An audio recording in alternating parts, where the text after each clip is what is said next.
We're going to go ahead and get started, everybody. So thanks for coming out today on this blustery winter day. I guess it's still fall, but I don't know, it feels like winter to me. I'm Professor Rose Polanic, an assistant professor here at Notre Dame. It's my pleasure. Oh, yes, there's a microphone for that.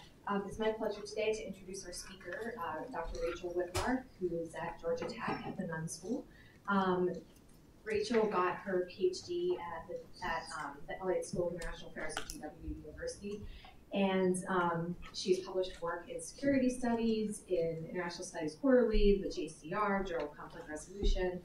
She's been a Stanton Nuclear Security Fellow, a Belfer Fellow, and has published a book that came out last year through Cornell University Press, called All Options on the Table, Leaders, Preventive War, and Nuclear Proliferation. So she already has an awesome publication record and career going for her, and she's going to present from her latest project. And she's going to speak for about 30 to 40 minutes, and then we'll do the one-finger, two-finger question system as usual afterwards. So I will turn it over to you, Rachel. And I just turned this off, right? Let's turn it off. Awesome. This is on? Oh, yes. Excellent. I'm going to do my best not to gesticulate wildly and disturb the microphone. It's hard for me, so I might screw that up. But thank you so much for the introduction and for having me. I'm very excited to be here. Seeing a little bit of snow on the ground made me very happy, which I realize makes me an alien. I live in Georgia, yes, but I'm from up north, so I'm very excited about the snow. This is an early stage project, like hot off the presses. No one's seen the full thing until y'all. So I'm very excited to hear any and all feedback. I've got some ideas about where I think this project is going, but I'm very open to having conversations. If you think my ideas are terrible and Jenna, my colleague, and I should do something else, let us know now before we get too far down the wormhole. So to start, let's see. Yes, excellent. So I want to tell you two origin stories, not one, but two intellectual routes, if you will, to how we got here. I'm going to paraphrase Charles Dickens a little bit, I think, and tell you a tale of two origin stories. And the first origin story for this project, yes, excellent, is a scholarly or a theoretical one. And it starts with my colleague, my co-author, Jenna Jordan's book, pictured here on screen, Leadership Decapitation. And her book investigates, yes, if leadership decapitation in the counterterrorism context is an effective strategy, or when is it an effective strategy. And what she finds is that a terrorist group's ability to survive or susceptibility to leadership targeting is a function of three characteristics, three factors. Its organizational structure, its popular support or lack thereof, and the type of group or ideology that is inherent to the group. And she makes that case building a large data set of more than 1,300 cases of arrests and killings in the terrorism context, and pairs that work with a couple of case studies from the 1970 to 2016 period.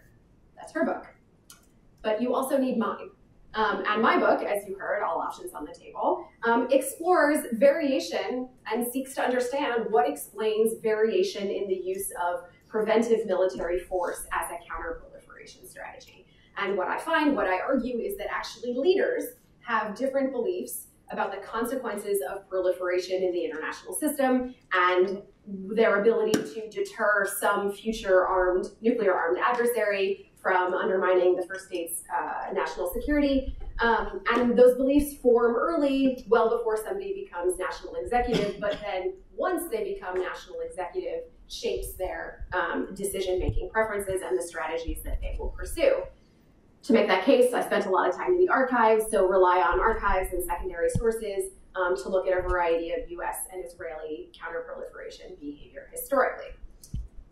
If you take the Venn diagram of our two books, you find yourself in the middle, targeting the talent. And that's, in fact, what we're going to talk about today.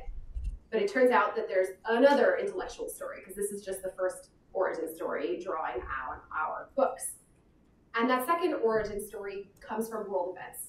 So the picture that's in the bottom left-hand quadrant is ripped from the headlines in the fall of 2020. The gentleman in the picture is an Iranian nuclear scientist by the name of Fakhrizadeh, who was killed in November of 2020.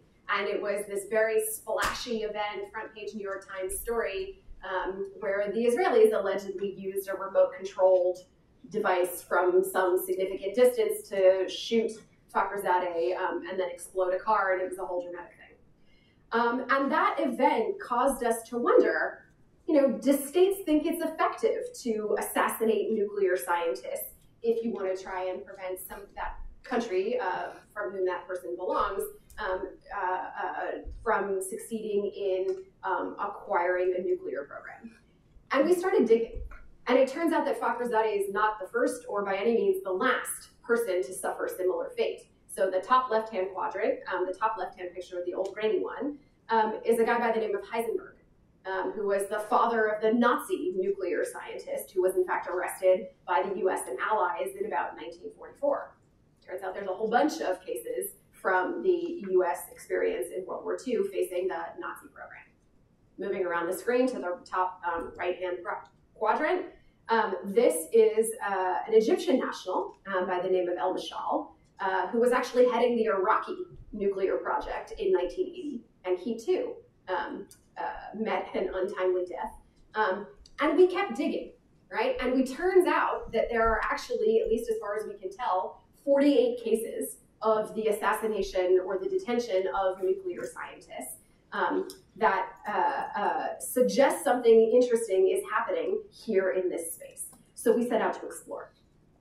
And the research question that we explore in the article that you might have seen or the manuscript so far is, how does scientist targeting or targeting nuclear scientists work as a counter-proliferation strategy? Or to say it differently, how might targeting nuclear scientists delay, destroy, or deter a target state's ability to acquire nuclear weapons? And the argument that I'm going to put forward is centrally a story about balancing in international politics, whereby targeting nuclear scientists is a form of preventive military force, where one state is trying to forestall some unfavorable shift in the balance of power that might happen when their adversary, if their adversary acquires nuclear weapons. And the way it works is through coercion, right? So targeting can, and I'm going to unpack all of this in a few moments, compel an adversary to abandon a nuclear program or deter scientists from joining an ongoing effort, or deter another state from initiating a nuclear program. Okay? So this is the argument that I'm going to make over the course of the next couple of minutes. But before we do that, I think it's worth noting that this project hopefully is of inherent interest, just given I'm talking about some interesting episodes in international politics historically, but it's also relevant for at least 3 groups, right? Scholars of a variety of different stripes should be interested in this project, right? If you're interested in counterproliferation, counterterrorism, or just generally coercion in international politics, I think there's maybe something we might have of interest. We can also think about policymakers finding this project of relevance, right? Either if they are considering targeting another country's scientists as a counterproliferation strategy, or if they have to react in some way to events of that variety happening in the international community. And last but not least, I think all of us should be concerned about something that we're seeing with reasonable regularity in international politics. Right, the story that I started with about the father of the Iranian nuclear program, like that episode was on the front page of the paper in November of 2020.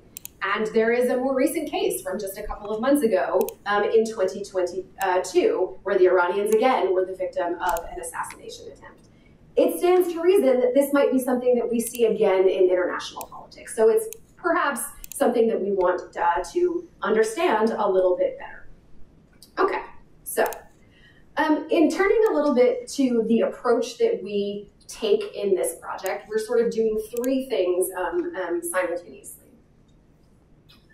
And the first part of our approach in this paper is working deductively from a lot of the existing international relations or international security scholarship to offer a logic of counterproliferation that is derived from some very classical and hopefully familiar pieces of the literature.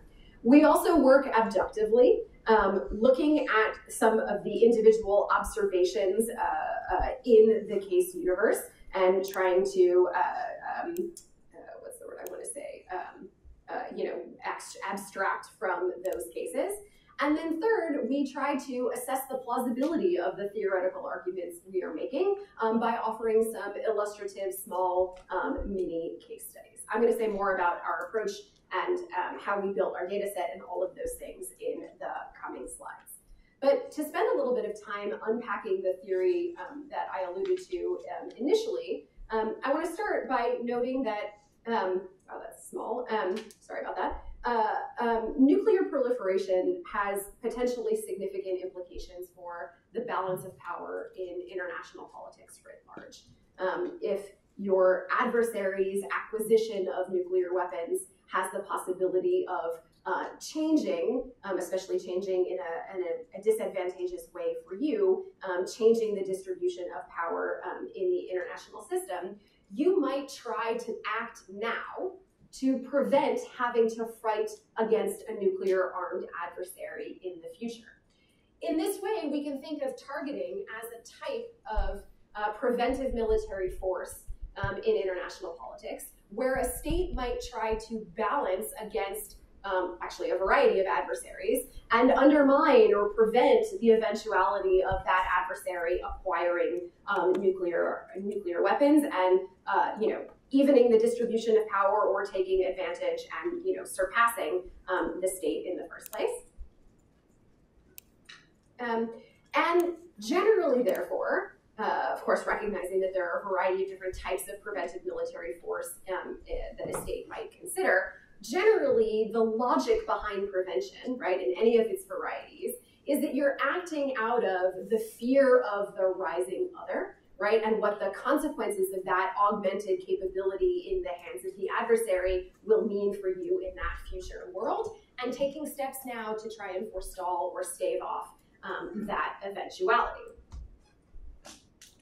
Okay. Let's talk about coercion. Generally speaking, right, I think familiar to many, if not all of the people sitting in this room here, with coercion, you are generally trying to manipulate the costs and benefits of some other actor's sort of calculation, right? You are attempting to make some action so costly, right, or impose such costs that they change their behavior, they stop doing some action, or they refrain from taking some steps in the first place. And we know, again, understanding where I am, that coercion often takes one of two forms, right? Compellence and deterrence. I'm not telling you anything new here, but compellence, we can think about initiating some action until the other actor ceases, stops whatever behavior, or deterrence, threatening to take some action, impose some cost to prevent some action from taking place. And in this way, we can think about targeting scientists as a costly signal of the coercer's willingness and capability to attack in order to compel some target state to halt the production of or development of the nuclear pathway, or deny their ability to succeed by removing the know-how or something else, deny the ability to succeed in successfully acquiring nuclear weapons, or deter some third state perhaps from actually starting a new attempt at proliferation. In this way, we can think about the signaling, right, the communication that is happening through the use of the strategy of targeting nuclear scientists. Signaling your power to hurt, your willingness to continue to do so, and demonstrating this to a variety of actors simultaneously. Okay.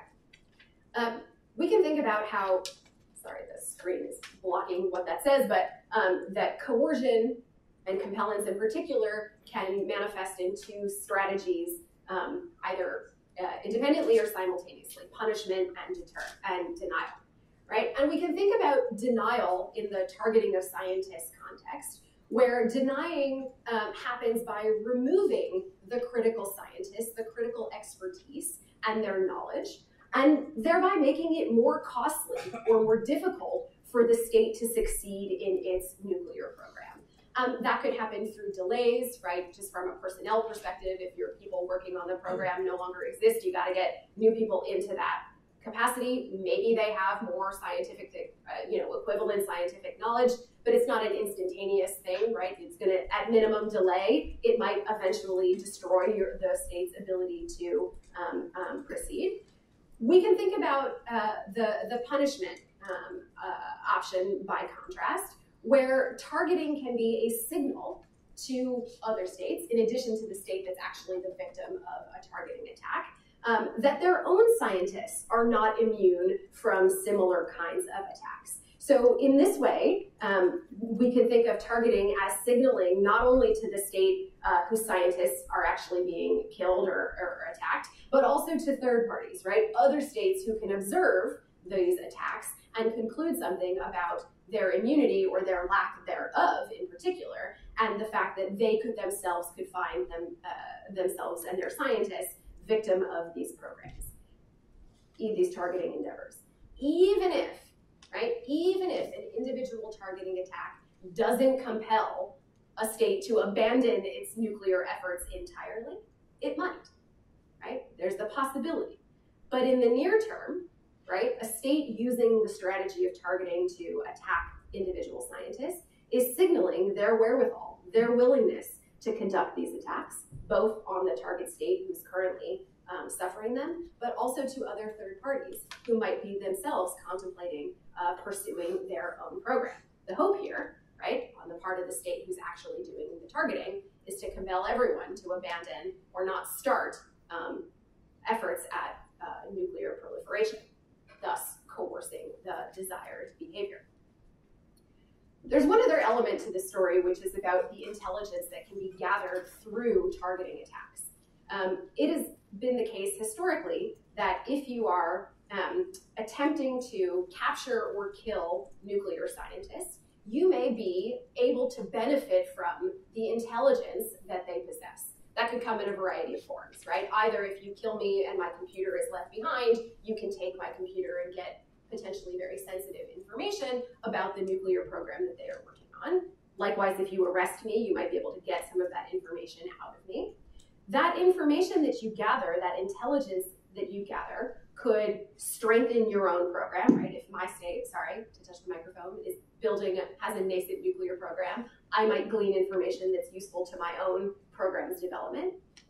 I might, by contrast, learn things about your nuclear program that I can then use to more successfully try and deny or compel your abandonment of the program. I might weaken you in that effort. I might make it so that you never actually succeed in the proliferation attempt in the first place. And if another state is trying to get that same information, I might get there first, which means I can actually balance against both the country who's attempting to acquire nuclear weapons and some other state who's trying to get a hold of that information themselves and put it to good use. I'm going to give you an actual historical example of this to put some proper nouns on all of these possible logics in just a couple of minutes. But let me also walk through the variety of communities who are potentially being deterred or ideally being deterred when a state decides to use targeting as a counter-proliferation strategy. And it turns out, or we theorize that there's at least 3 groups where targeting could deter at least 3 groups plausibly. The first of the groups is the scientific communities, right? You could think about the attack on a nuclear scientist as disincentivizing additional scientists, right? Colleagues of the scientist who might be detained or killed, disincentivize them from working on the nuclear program or providing aid or knowledge.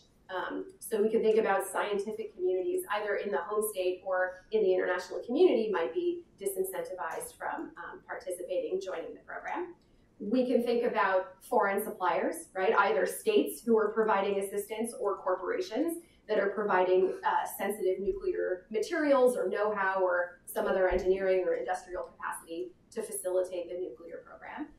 You can imagine that they might be deterred from continuing to provide that important information. If a state gets caught, aiding let's say, an illicit nuclear program by the international community, you might imagine that the country might be like, never mind, we're not going to continue selling or giving whatever materials that we were doing historically. And third and finally, we can think about the third audience, which is other potential proliferators, right? As I've mentioned, if nuclear targeting or the targeting of nuclear scientists can communicate that this country's scientists are not immune, your scientists may themselves not be immune from such attacks. So you may abandon or not even start your own nuclear program. Okay, enough on the logic. Let's talk about the data set construction that we have undertaken in terms of how we are trying to empirically assess the plausibility of the logics that we are theorizing are operative. And so where we started was building a data set of all known instances of the attempted or successful scientist targeting historically. And what we have done in order to build this data set is work with all publicly reported instances of targeting in news accounts, in the secondary literature on nuclear proliferation and counterproliferation, and on existing monographs of interstate rivalries in international politics. And in order to make it into our data set, a case must appear at least once in any of these sources to be included. So what that means is that we ultimately ended up pursuing something that's kind of akin to snowball sampling, if you've ever heard of that, as an interview strategy where you talk to one source and they recommend other people for you to talk to, and it keeps going like that. That's a little bit of how we built the data set that you find at the end of the paper. So the data set itself includes, and here let me define this term that I've been using, I realize, for the last 15 minutes or so. Attacks for us must be state-sanctioned. The state-sanctioned threat or use of force to capture or kill scientific individuals related to another state's nuclear program that has the intention of interrupting the state's acquisition of nuclear weapons. And we include attacks that were threatened, planned, as well as carried out. Attacks that resulted in death, injury, and intimidation. Attacks that resulted in capture or detention. And it's worth noting that the targets in our data set include metallurgists, a whole host of different kinds of engineers, electrical, mechanical, et cetera, material scientists, chemists, physicists, and so on. The data set, spans from 1944 with our earliest case through to 2022, and so far we have 48 observations in our universe. Now, that all sounds well and good, but it's worth noting that we are potentially dealing with some severe data limitations in this research project. Now, this is not unique to this space by any means, but it's worth thinking through the data limitations. We've conceptualized them as sort of coming from three different types of problems simultaneously. The first is where we don't know about cases because the targeting state, conducts an attack but maintains their anonymity. They don't claim the attack and no one reports on it, so it is something that we do not observe, therefore it can't make it into the data set. Secondly, we think that there might be states or situations where the state who is targeted desires to keep what was otherwise a covert nuclear program. They want it to stay covert and remain hidden from public view. So they may not be willing to talk about it. And last but not least, we could imagine that there are cases that we don't observe because they happen in some sort of a closed information environment where you don't have freedom of the press and other types of freedoms that would allow for a more open information environment. Here I'm thinking about either Soviet or North Korean. Either those are the states that have been doing the targeting and we don't know about it because they don't talk about it and the freedom of the press doesn't exist, or where the attacks actually happen inside those states, where the Soviet scientists or North Korean scientists are the victims of the assassination strategies. It's possible that any or all of these things are going on. It's worth noting these limitations exist, A, because we're aware of them, but I also think that it doesn't limit our ability to usefully explore in this empirical space and theorize about the logic behind this strategy. My hope is that as more people work on this space, and other people hear us talk about this project, you're gonna be like, hang on, you're missing a case, and our population will continue to grow. So if you know of things that are not of my data set, let's talk about it. Okay. We're not even going to try and spend any time here, but this is a representation of the data set that appears at the end of the paper. And I'm happy to talk about the details, but suffice it to say what we are trying to capture in this data set is the date of the event, the intended target, the location of the attack, the affiliated program, like for whom the scientist was working or on whose program they were working, the alleged attacker, the method of the attack, and the outcome, death, disappearance, et cetera, if possible. What I want to give you now is sort of 3 flavors of examples and talk about historical episodes that we are using to assess the plausibility of the theoretical logics that we are offering. And I want to start with the Iraq case. And the Iraq case demonstrates, as you can see on the screen, the coercive logic and both the compellant and the deterrent mechanism both being operative. So it's worth noting that, oh my gosh, sorry, this is so small. Oh, it's better here, okay, good. Between 1980 and 1981, there were multiple attacks against scientists working on the Iraqi program. And this is part of a sustained Israeli counterproliferation effort against the Iraqi nuclear program that started back in the 1970s. And I just want to put a few names here on the screen to demonstrate the kinds of attacks that were happening. So first, there's Yael El-Mashad, who is the head of the Egyptian head of the Iraqi nuclear program. He was on my earlier slide. He was killed in Paris. The next year, a gentleman by the name of Rasul, an Iraqi civilian engineer, died in Paris. Similarly, Alami was an electrical engineer, significant responsibilities at the Tuwaitha nuclear installation inside Iraq. He was killed in Geneva. There were also a variety of threats and a bomb that exploded targeting the SNIA tech-end engineers. This was an Italian corporation that was supplying the Iraqi program with the technology necessary for plutonium separation. The head of the project, the company, Mario Fiorelli, he was the chief director, his house was bombed. He wasn't there, so he survived. But after the bombing and after a number of threats had been made against the Italian scientists working on the Iraqi program, a variety of them resigned and requested transfer out of Iraq and onto different projects. Similarly, a series of threatening calls and letters targeted the French scientists who were also developing and helping to advance the Iraqi program. Similar to in the Italian case, 20 French scientists resigned the project, and a bunch of them actually refused to go to Iraq after a number of these episodes. They were like, we're not going, give me another option. Individually and collectively, right, we theorize that these episodes, these repeated targeting instances, likely communicated the threat of additional punishment to come. The aim here is to compel Iraqi abandonment of their nuclear endeavor and deny their ability to succeed if they're going to continue pursuing the project. It's also to coerce the foreign suppliers, the Italians and the French, to stop their assistance, right? And compel scientists who were working on the project, who were not the victims of any of these attacks, to abandon the effort.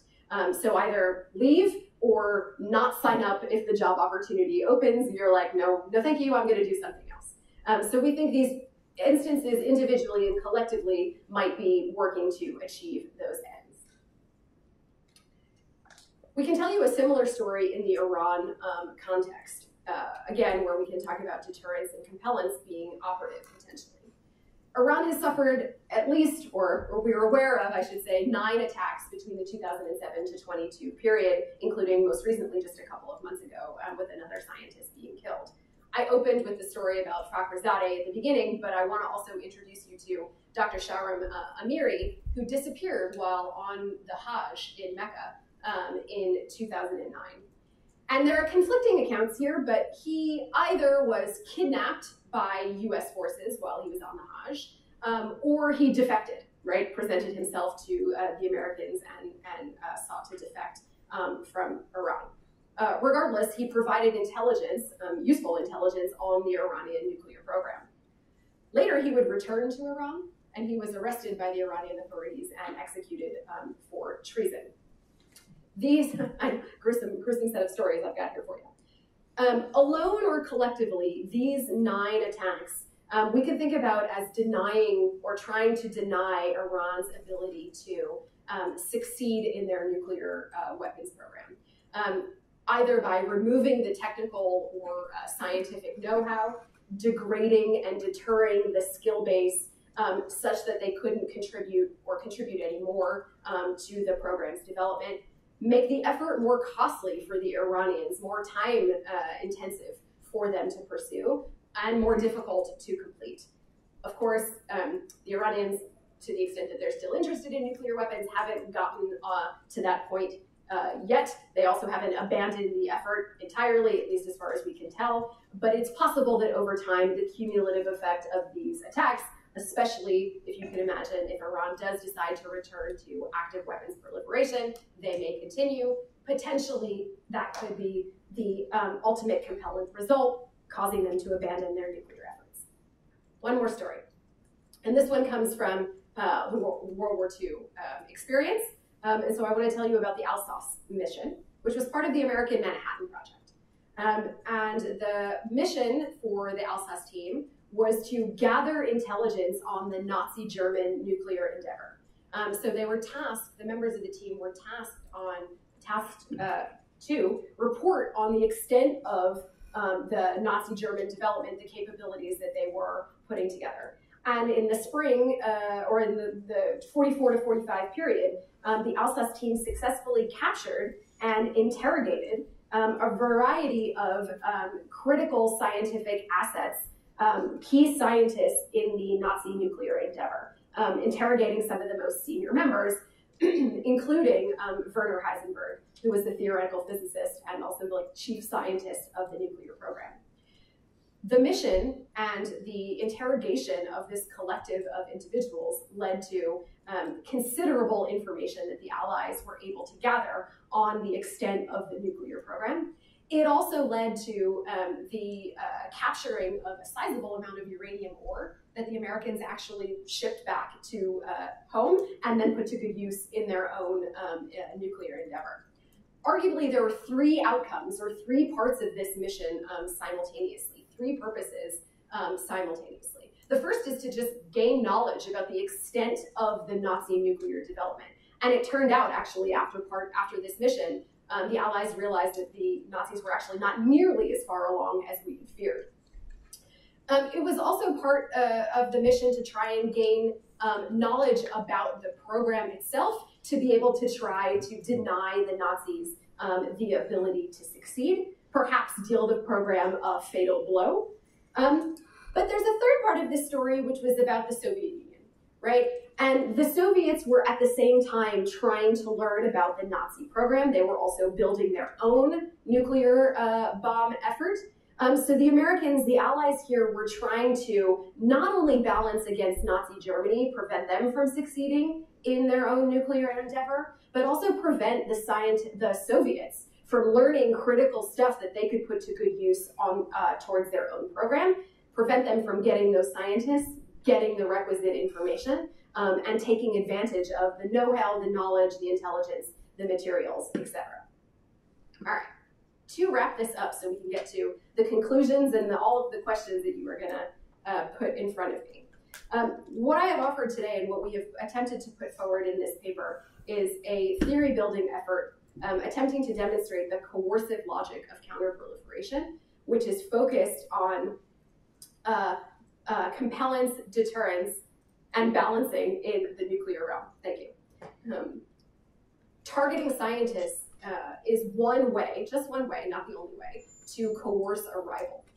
You could compel a state to abandon a nuclear effort, deter others from joining that effort or building their own program. And targeting can serve multiple ends simultaneously. In that way, we can think about this strategy as influencing the individual scientists, but also the state that's trying to build the program, foreign suppliers who might be supplying that state, and also other states who are considering proliferation. I mentioned in the paper and also at the outset of my remarks that this is a very early project. So I want to tell you about where we are heading for the purposes of our conversation. The elephant in the room, I think, is like, does it matter, right? Does it work? Or does anybody think it works? So that's where we're heading. And as I mentioned in the paper, we have a couple of ideas about how we're going to try and get at efficacy, which frankly is a tough nut to crack.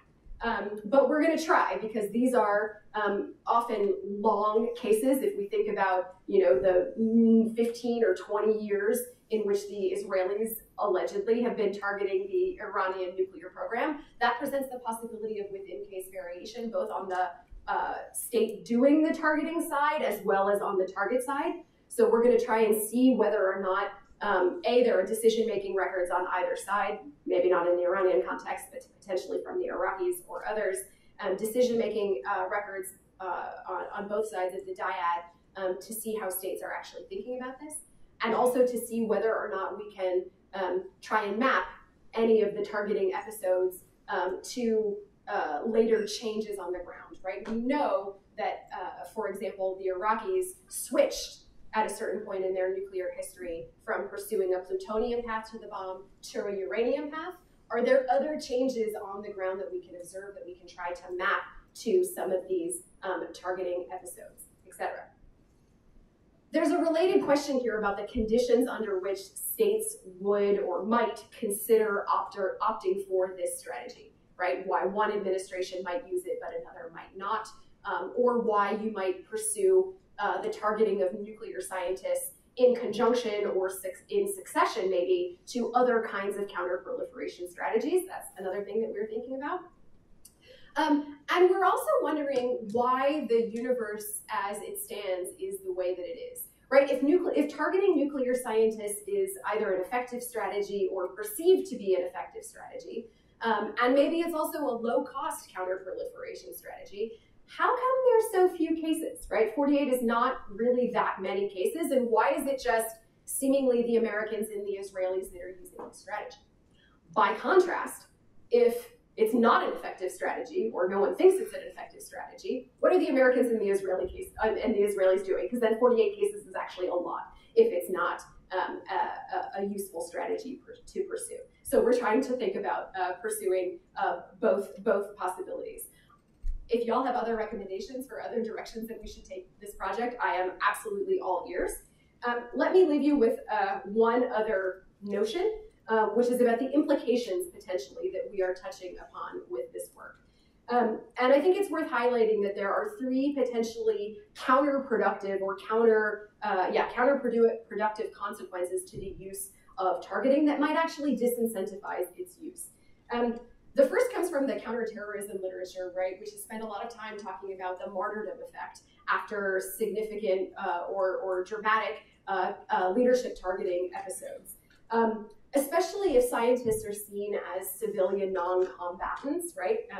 It is very possible that their assassination could lead to reverence, right? Either at home or abroad, such that other scientists might be inclined to join the program, right? The opposite of what I have suggested. In fact, after the father of the Iranian program was killed, there were posters, martyrdom posters, all around Tehran, suggesting something of a martyrdom effect that is happening here. Those episodes might actually cause the state to redouble its efforts, right? Be more resolved rather than less resolved, and less inclined to abandon the effort. You might imagine that the victimization of your scientists via targeting might actually reconfirm for you that you have a hostile threat, that you need a nuclear program or nuclear weapons to sort of mitigate against. So that's at least one possibility. More broadly, it's possible that targeting episodes could generally sort of mobilize and catalyze popular support for, like domestic popular support for a nuclear program. Again, emboldening your state to pursue that program or recommitting to that program. And lastly, though we sort of set this aside as beyond the scope of the paper, there are moral and legal implications from this possible strategy, right? In as much as just war theory raises questions about the combatant status of civilian scientists, or makes us wonder about whether or not scientists are civilians or combatants. I'm not in a position to adjudicate that legal question, but it's possible that the targeting of nuclear scientists because of this possibility might actually create blowback against the state that is using the strategy. It might also legitimize the targeting of your own scientists, right? If you target somebody else's scientists and enemies, nuclear scientists, it might open the door such that your own scientists could become victim. So this is something that we should continue thinking about. The states that might consider the strategy should think about all of these things. And there are at least a variety of different directions to take this project, moral, legal, and strategic implications that we should be thinking about. I very much look forward to wherever you want to take this discussion, suggestions, questions, conversation, and all of the rest.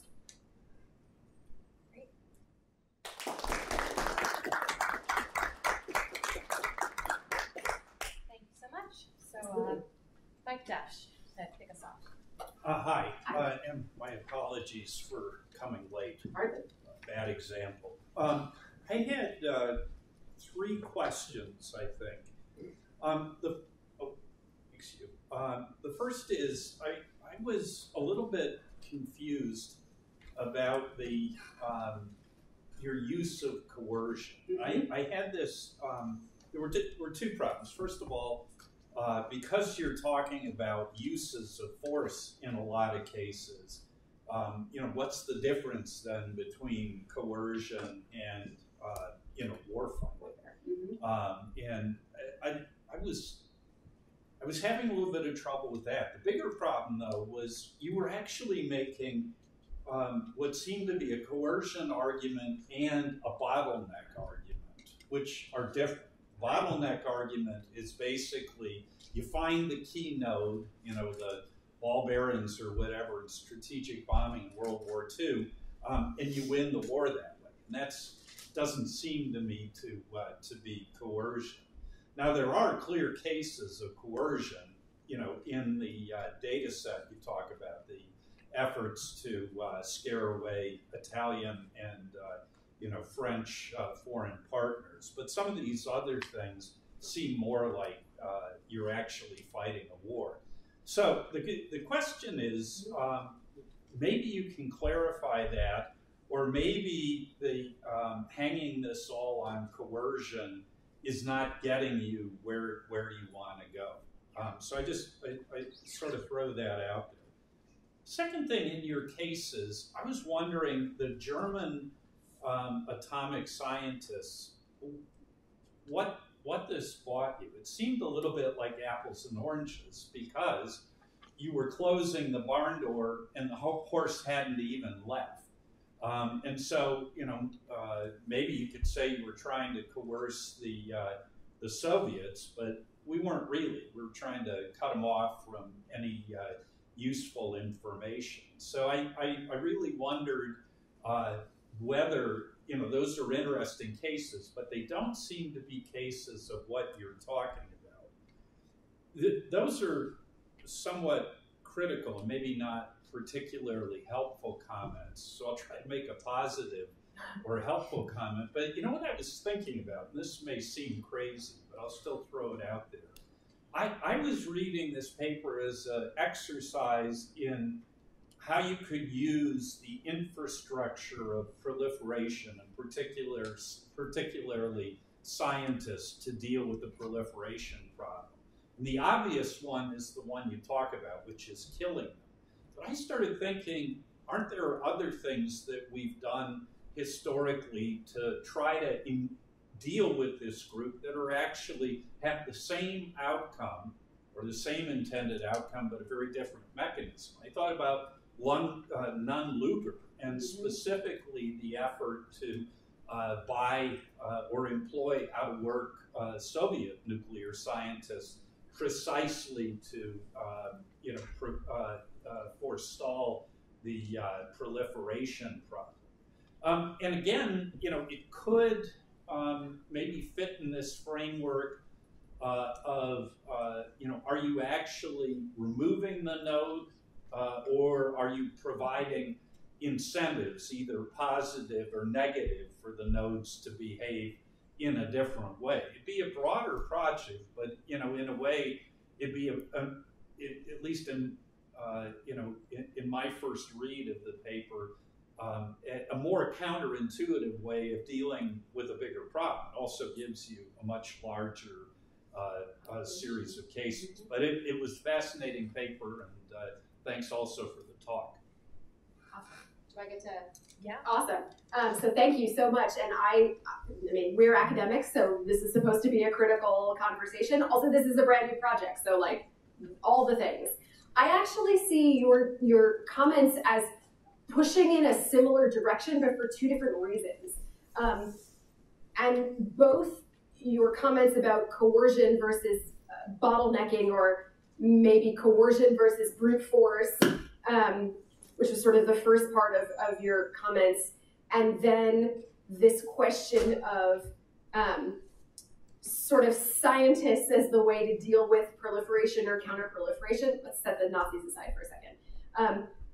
To me, both sets of comments suggest utility in disaggregating the story in a variety of ways.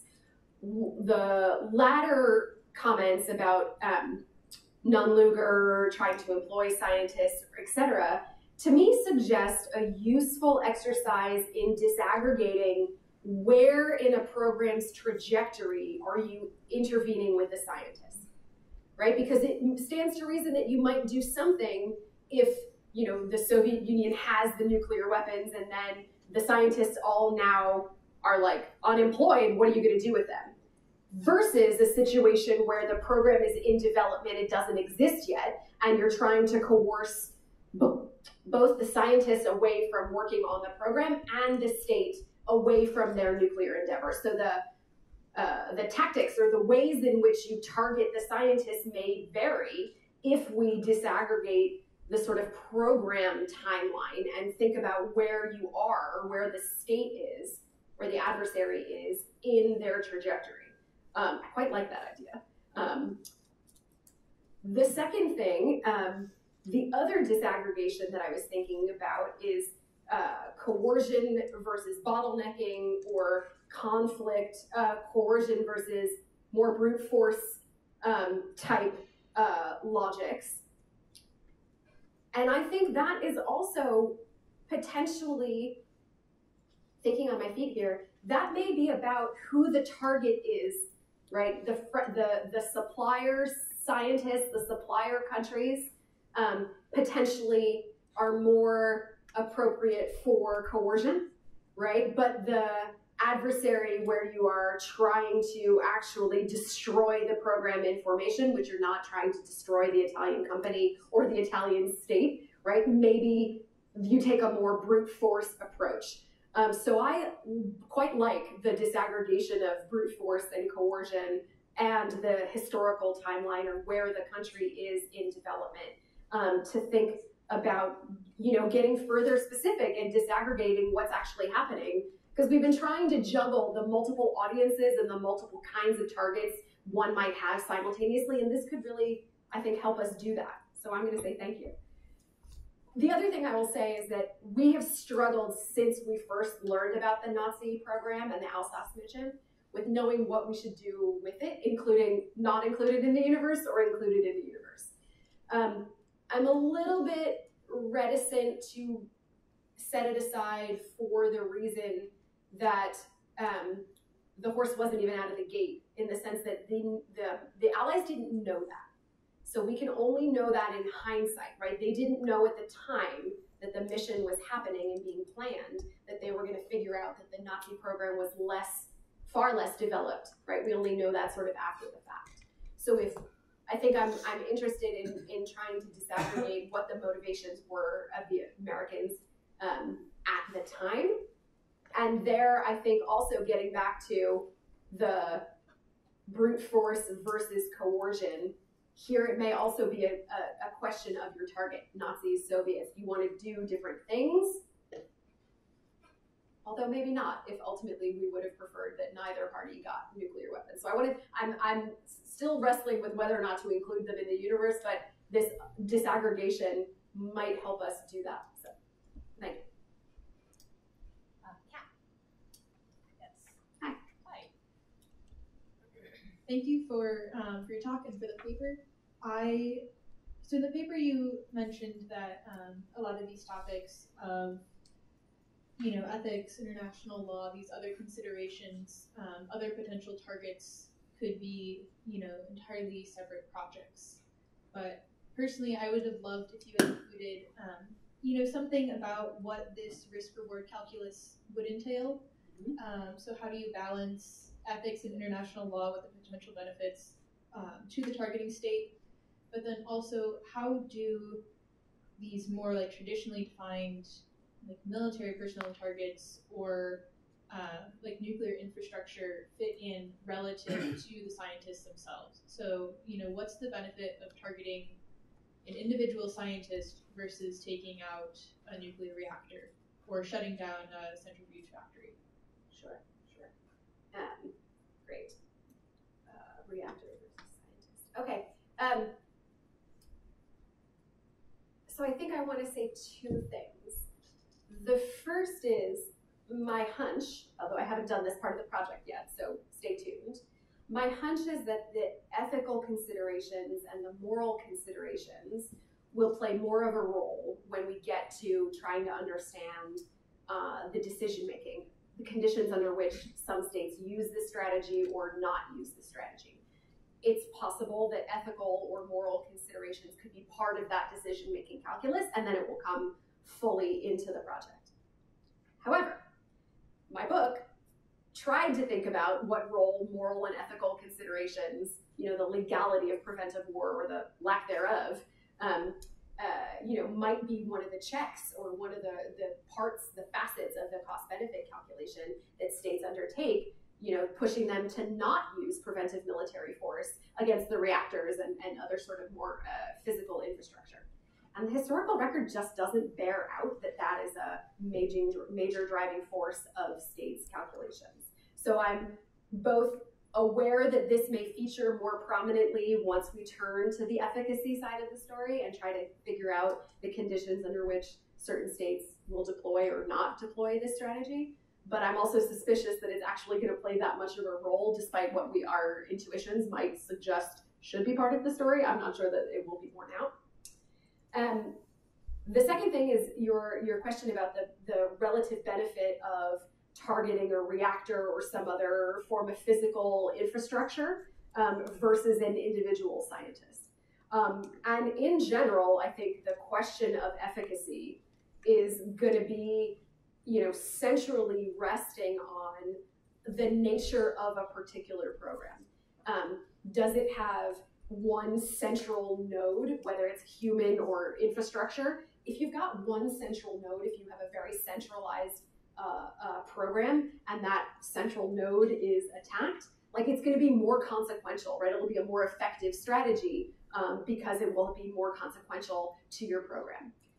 But by contrast, if you have a very decentralized program, maybe you have redundancy built in, you've got multiple sites or multiple scientists, if you have a very deep bench of scientists, a large scientific community that is at the ready to be able to participate in this program, then an individual targeting attack, or even an individual, bombing of a piece of infrastructure, a site, I guess, a structural site of infrastructure. I don't have the language.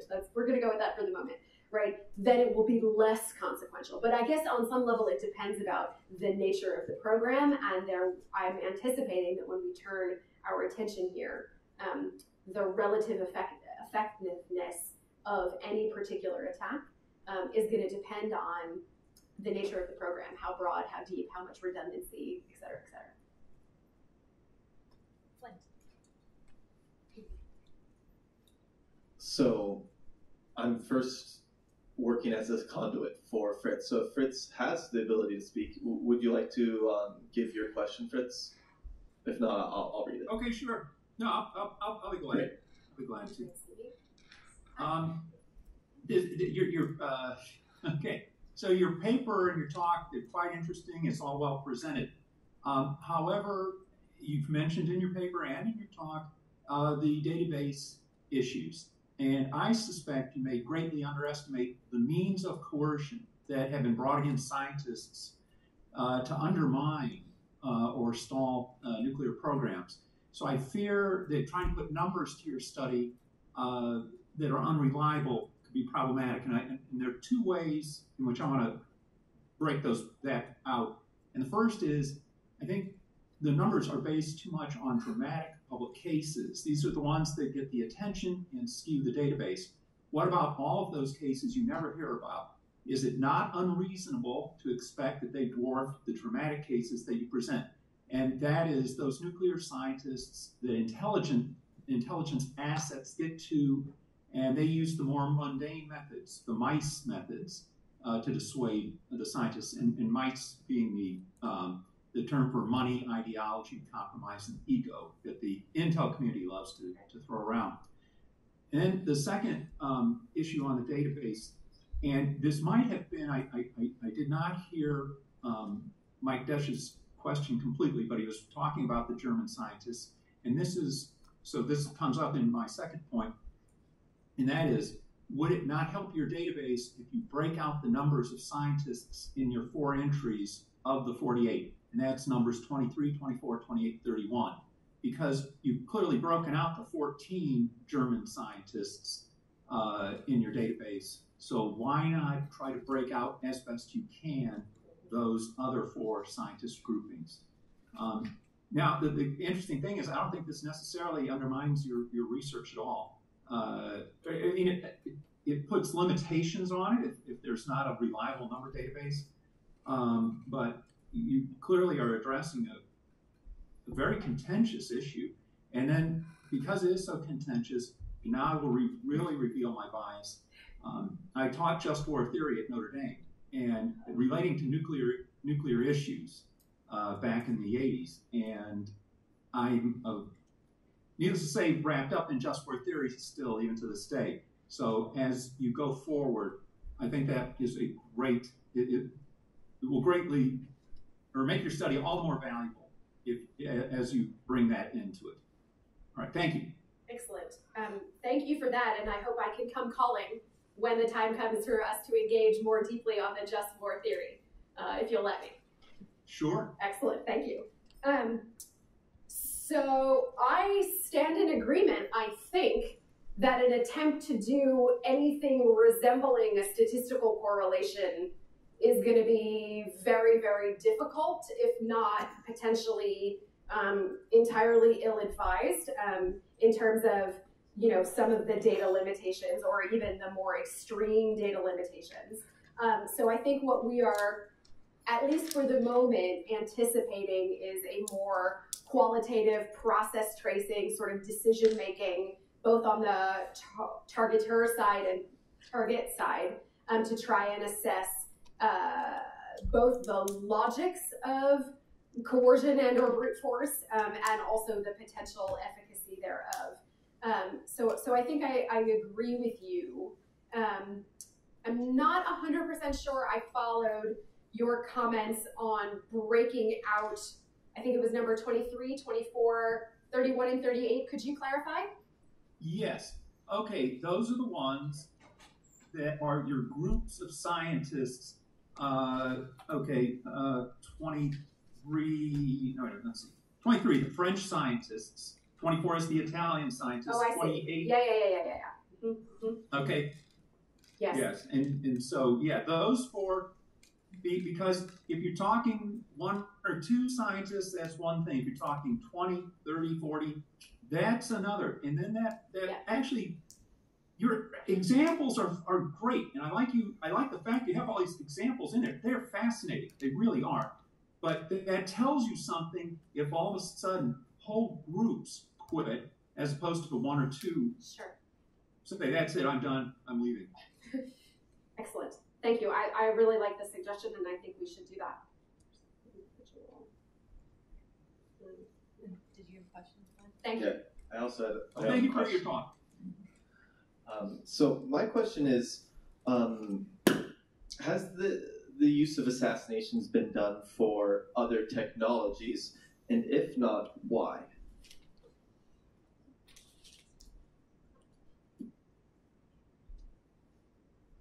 Has assassination been used for other technologies? My instinct is yes. The example that's coming to my head at the moment, and I would be curious whether or not folks think that these are people who should be included in the universe.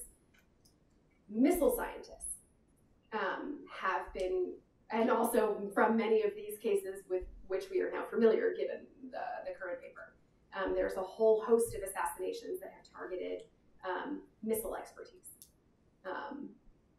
Not nuclear adjacent, but also conventional, ballistic missile expertise.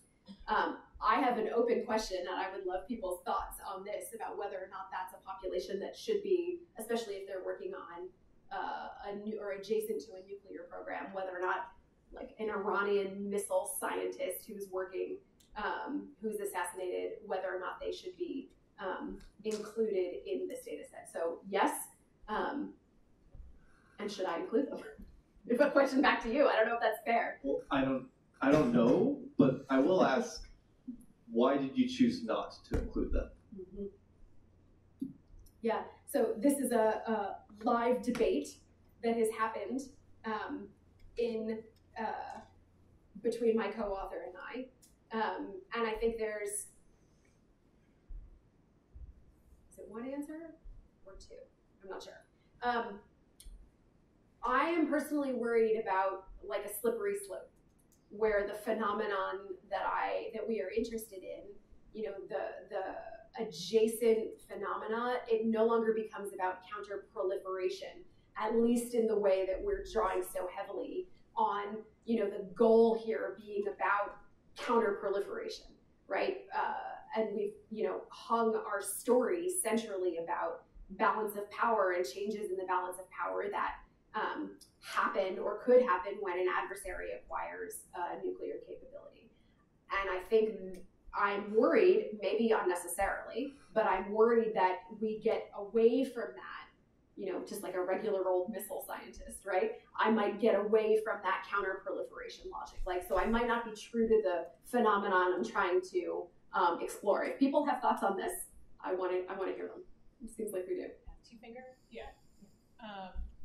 Yeah, just on that point, I think in your paper you mentioned aerospace engineers, and in the paper you mentioned aerospace engineers, and I interpreted that to mean more as just like the payload delivery side of, designing the missile that will carry nuclear payload. But aeros and mechies and just other types of engineers are going to be involved with, whether it's through like propulsion or aerodynamics, like you're going to be involved in implosions, explosions, combustion, like all the things that are necessary with a nuclear reaction. So I think if you want to make that distinction and prevent that slippery slope, it would behoove you to like clarify what nature of these fields is most important. Because even in something so specialized as aero, you get so many implications from it. So I think that would be helpful to clarify. Great, thank you. Kirby, you have the two finger. Yeah, and this will count for my one finger because that a similar thought. Wait for the microphone. Yeah, I had a similar thought of whether or not other sorts of fields might have these sort of dynamics, because I think in order to prevent this slippery slope, you'd have to have some sort of preventative logic behind it. So, like the case that came to mind is the recent story of how China is trying to recruit Western pilots to train its Air Force in specifically how to fight against Western airframes. There's been an arrest, actually, in that case, as in The Economist. But that could have a sort of preventative logic to it, in that Western governments seeing this kind of effort will want to try and dissuade that, and that might have happened somehow in the past. And then my other thought would be about it, maybe, again, you don't want to get too far away, I think, from the counterproliferation story, because that has its sort of inherent importance to it that other stories may not have. But there could be other types of people besides scientists who would be a part of that story still, like pilots or I don't know, the janitor at Nantas or something. Like, in theory, there could be other targets out there who would still be a part of the program, but not necessarily the talent portion. So you have to broaden what could be targetable talent in the preventive sense, or what other talent out there is not like a scientist. Right. Okay, I like that. I mean, you know, when I'm thinking about the janitor example, right? Yes, a janitor, you know, in a sensitive project, you know, that is a person associated with a project that is targetable, but they're replaceable, I'm sorry to be crude, in a way that an advanced nuclear engineer is just not.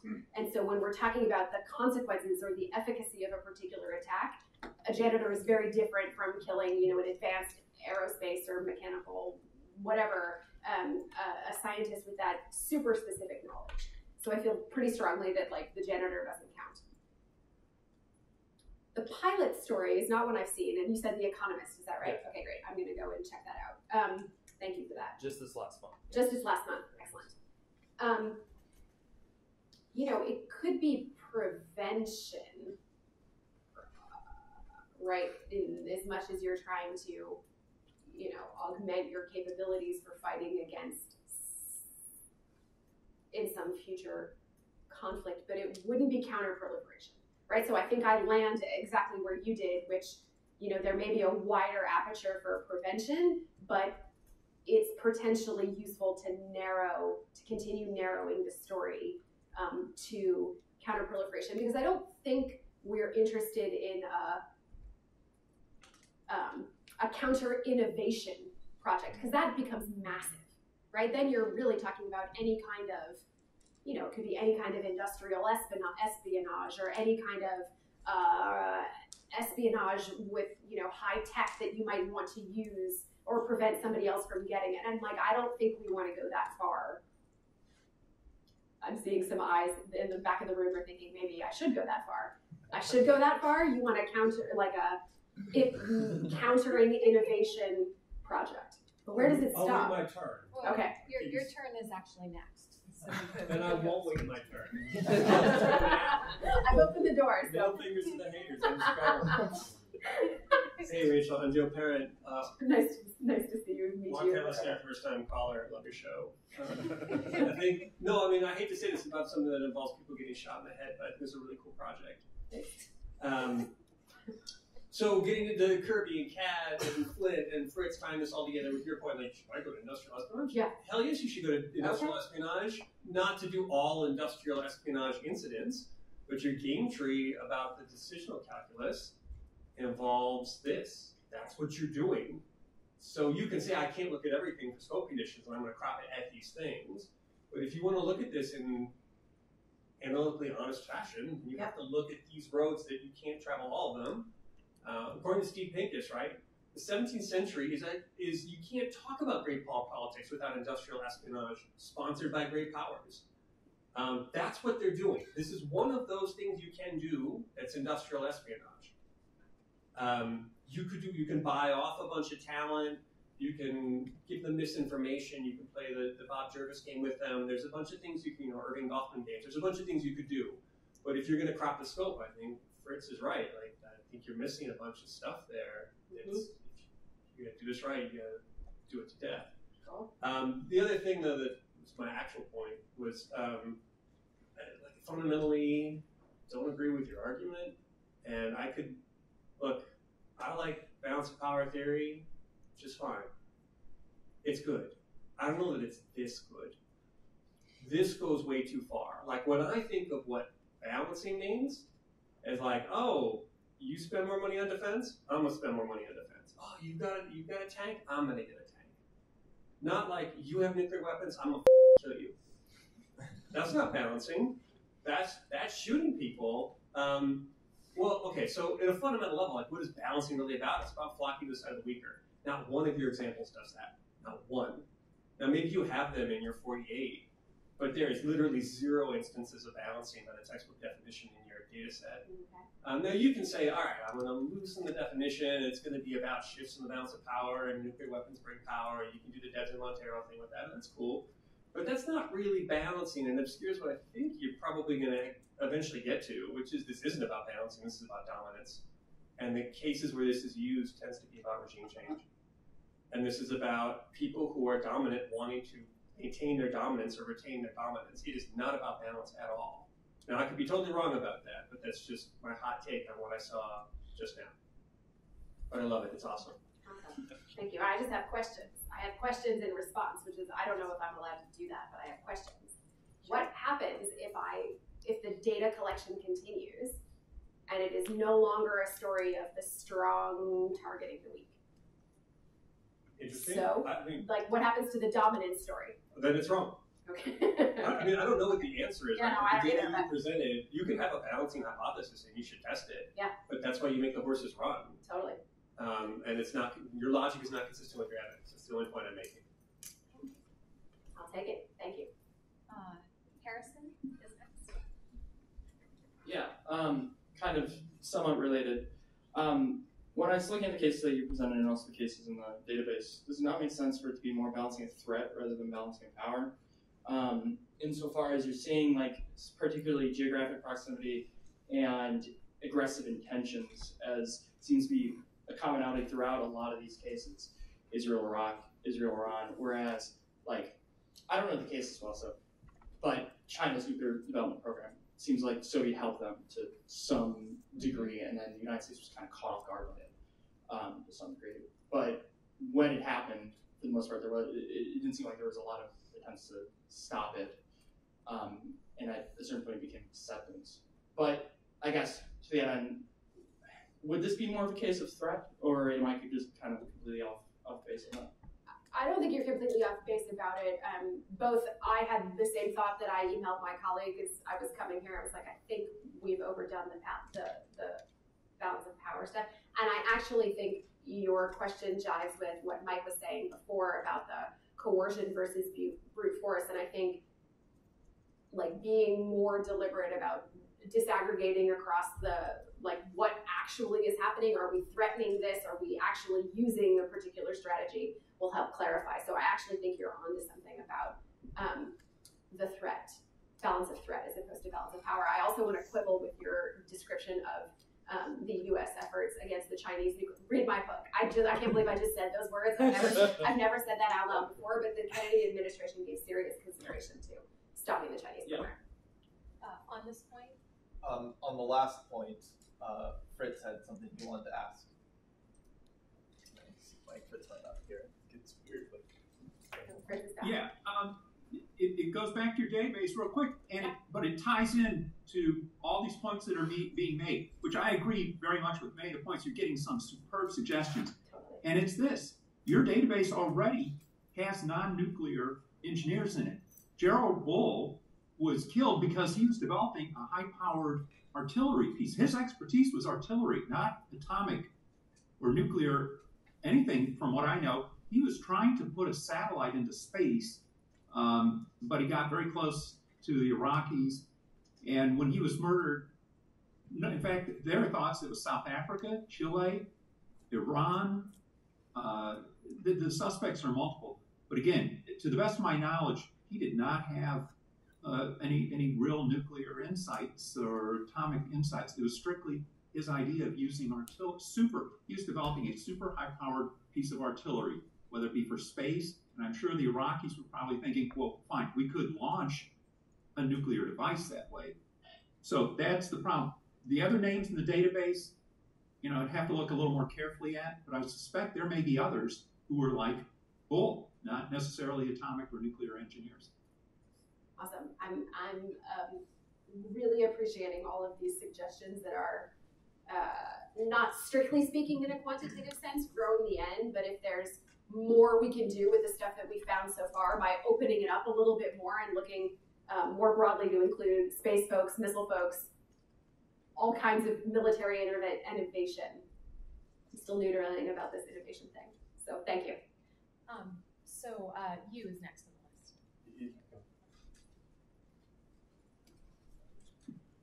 Hi, thank you so much for your great paper and presentation. My name is Yu. I'm a postdoc here, and I have 2 comments on your theory.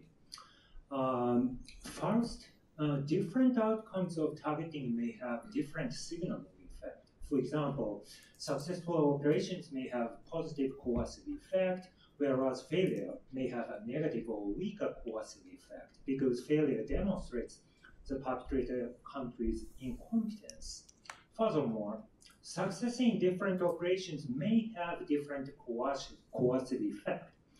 A success in a highly difficult operation, such as killing scientists deep into the victim country's territory, would demonstrate more competence, whereas a success in targeting a scientist in a third party's country would be relatively easier and demonstrate less competence. So, and also threatened but not implemented threat may signal actually reputation for bluffing, because just threatening to kill scientists but never implementing that threat would create a reputation for incredibility. So I think this point may be worth thinking about. And the second, it might be interesting to emphasize a contrast between high-profile counter-proliferation strategies, such as preventive airstrikes and economic sanctions, and low-profile counter-proliferation strategies, such as you are targeting scientists. High-profile methods may make it more difficult for victim country to back down, because its reputation and honor would be at stake in public. The victim, whereas, on the other hand, targeting scientists could be considered low profile due to its secrecy. So I noticed your paper emphasizes targeting killings would have a martyrdom effect, but the victim country can decide whether or not to publicize the assassination. So if the victim country wants to quit pursuing a nuclear weapons program after the assassination, it can just hide the assassination fact and quietly back down without compromising its reputation. So this contrast would be interesting to pursue further. So thank you so much. Awesome, thank you for that. I really like this notion of thinking through more specifically the geographic location of the episode and what it may or may not signal, and likewise the failure or success of the episodes similarly in their different signaling effects, right? Although there's probably a limit to it, right, in the sense that if I can find you and hurt you on some faraway target, even if I haven't actually succeeded in killing you, I can still demonstrate the mastery that or the near mastery. But I want to think that through.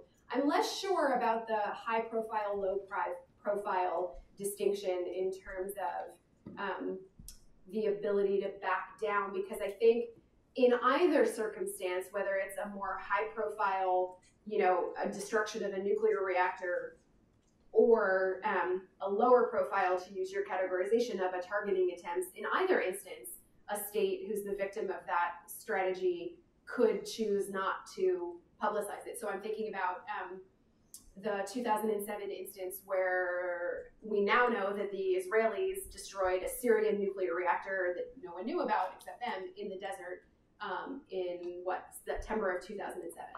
And when it happened, it was like this thing blew up in the middle of the Syrian desert. The Israelis didn't say anything about it.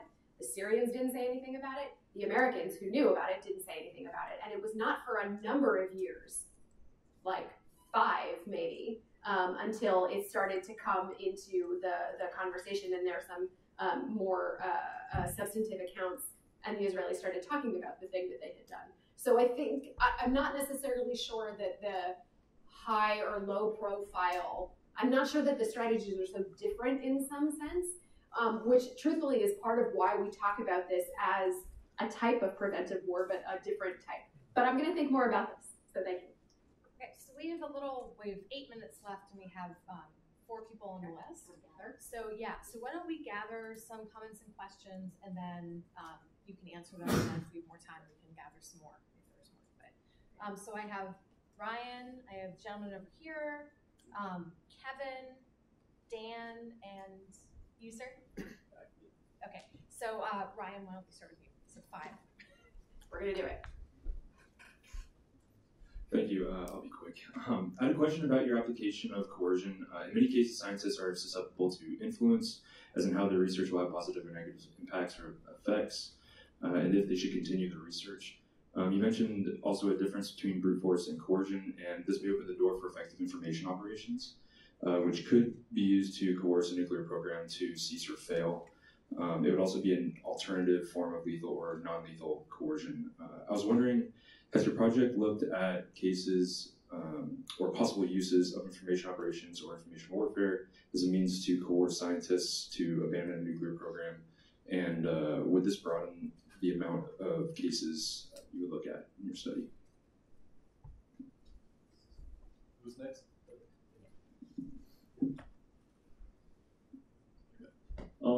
First of all, thank you for the talk. I thought it was really, really good.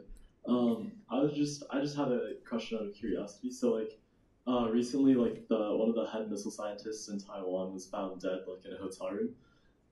And I was just wondering, like, even when it's like not, maybe like foul play at hand, like, just like what are the effects of like someone like that, like passing, and just like how does that cause like a hiccup, or like how far would it set a country back? I was just curious about that.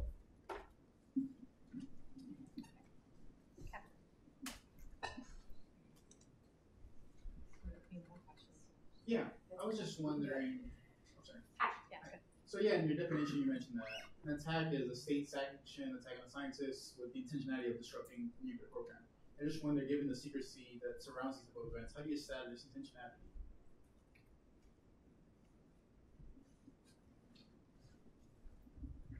Dan. Just wanted to bring up a couple issues on the martyrdom question. First of all, I think it's a weird word because it has Islamic Middle East connotations. I think that's unfortunate and distracting. I also think it's one way that you're touching your toe into the water of efficacy, because you're saying sometimes these strikes make the other side stronger, more willing. I think you might want to run up a counter hypothesis. Sometimes it weakens them. Scientists abandon the program, etc. So you at least have 2 ways in which you're actually touching into efficacy, even though you're dance around it like a mad person in the paper. It's like, we're not dealing with it. Future work, morals and all that, future work. But I think you're actually touching on it with that issue, and I think you should strengthen that and start to crow about it. Think about other ways to measure efficacy as well. Thank you.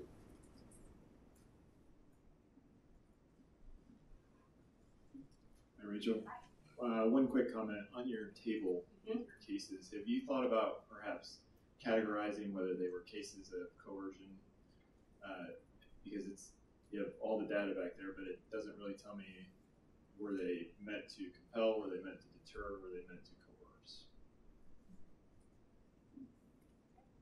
So you can pick and choose from a menu of questions. Which ones you would like to answer first? I'm doing it all. All right, we're doing it all. I don't know enough about the lines between information operations and influence campaigns. It sounds a whole lot like coercion. And I think at least the case where there are threatening letters sent to French scientists, that seems kind of similar. So I think they're in there, but I'm going to investigate that one more fully. I am unfamiliar with our Taiwanese missile scientist who was just killed or died mysteriously. Where I thought you were going with the hiccup is it's for sure a hiccup for me and my co-author when there are mysterious circumstances surrounding someone's death. Did you just happen to get food poisoning, or did someone actually poison you and it looks like a whole lot of food poisoning? This is an evidentiary challenge, which is all over the data set.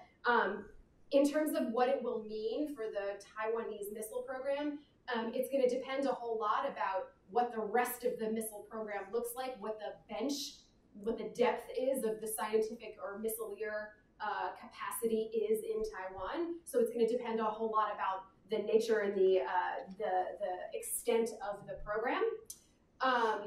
Intentionality. We haven't done it yet, but definitely going to try to see if we can get at what the actual aim is, what they were trying to do, whether or not they were actually successful. And that actually comes over to this last question about trying to include in the database what the state was trying to do, compel, deter, deny. So if I can get at intentionality, I'm going to try and expand the data set in that way. And last but not least, I hadn't thought about actually the fact that we were talking about how these targeting episodes could both weaken or strengthen a country's resolve towards pursuing or abandoning a nuclear program. And I think the collective comments suggest that we're going to lean into efficacy and see what we can do. So thank you. This was awesome. I learned a ton. I really look forward to taking a lot of this stuff back to Atlanta and seeing what we can do.